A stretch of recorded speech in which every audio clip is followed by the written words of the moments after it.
Today we're going to be looking at the Arabic Peninsula and its extensive cultural background. The Arab world had kingdoms and dynasties throughout much of its lifespan, one of the earliest being the Kingdom of Saba, which was established around 1200 BCE in modern-day Yemen. Most original Arabs can actually trace their roots to the area, but were forced to emigrate into the peninsula after the collapse of the dam in its capital, the city of Ma'rib, amidst the Sarawat Mountains. Several other kingdoms in the area include the Kingdom of Kedar in 800 BC, which controlled much of modern-day Saudi Arabia, the Nabataean Kingdom, which we'll be looking at later, in 400 BC, which controlled the borders of the Red Sea up to Damascus, the Kingdom of Kinda in 200 BC, which ruled central modern-day Arabia, and the Kingdom of Araba in the early 1st century AD in northern Mesopotamia.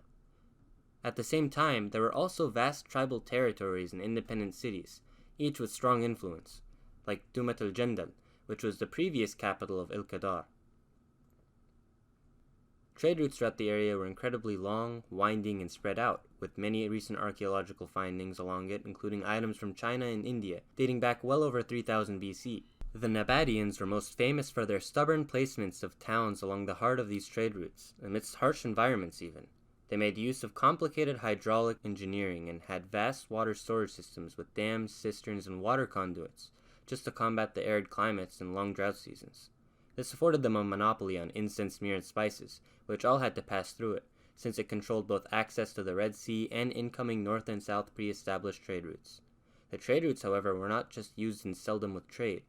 It also gave way to mingling of tribes and members of people across the peninsula and outside the Middle East. Second to the prospect of trade was the passing of poems and stories.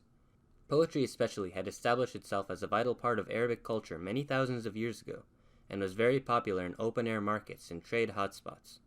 Arabic poetry could tackle topics that ranged from war or religion to romance and politics. Poetry was competitive and incredibly strict, with defined metrics with sparse deviance. In many cities and open-air markets, they would actually hold poetic competitions in which they would pit two poets against each other with the surrounding audience deciding the winner. It was both an entertaining pastime as well as a good way to spread political opinion or listen in on stories or tales of strength or love. Easily the most famous set of early poems were known as the Suspended Odes, a collection of 7 of the best poems from the highest and most well-established poets.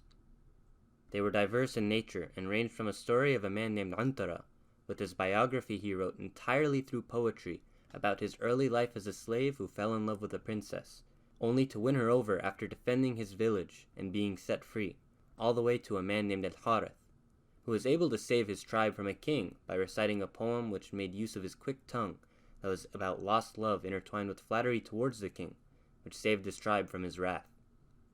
Many people took up jobs as wandering poets, with assistants who would memorize their poetry and share it amongst different tribes they would travel upon. Other than poetry, oral tradition also included storytelling, which would be passed down for amusement and to teach important lessons. The 1001 Arabian Nights is a compilation of stories that were passed down from well before the medieval Arabic times, and cleverly construed into its own story.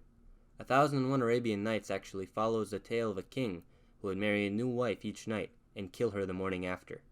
Eventually, he comes to marry a girl named Shahrazad, who cleverly tells the king a story each night and ended on a cliffhanger, leading the king to postpone her execution out of curiosity for the end of the story. This goes on for 1001 nights until the king eventually falls in love with her and keeps her alive. The tales are diverse and include different genres, all the way from murder mystery to riddles and science fiction. Another incredibly important part of Arab society was hospitality. Many would go as far to say hospitality was a defining trait used to describe the Arabs. Hospitality in Arab culture is known as karam. Treating a guest with only the utmost generosity and honor was expected, and failing to do so would be shameful as a host. Providing protection and safe conduct to travelers was even used to show authority and control of a territory as a tribe leader. This was especially curious to many who read about it today, and find how many conflicts and wars would take place between the tribes, and yet how generous they were to each other as guests when on pilgrimage or traveling. There were unspoken rules between all tribes that made granting hospitality uncontestable, doubtless of functional significance of said traveler, and was followed in almost every tribe. Another unspoken chivalric code Arabs followed very closely is known in Arabic as murawa. To help combat the intense lifestyle of dwelling within the desert, murawa meant patience, courage and resilience. It exemplified as a determination to avenge wrong done to a tribe, and to protect weaker members, and contest enemies to help preserve honor. Most importantly, hospitality and sharing of livestock or food was important to signify that they held their comrades in higher regard than their possessions. Struggle was something deemed glorious, and arrogance was a sign of nobility, while humility and selfishness was a sign of weakness.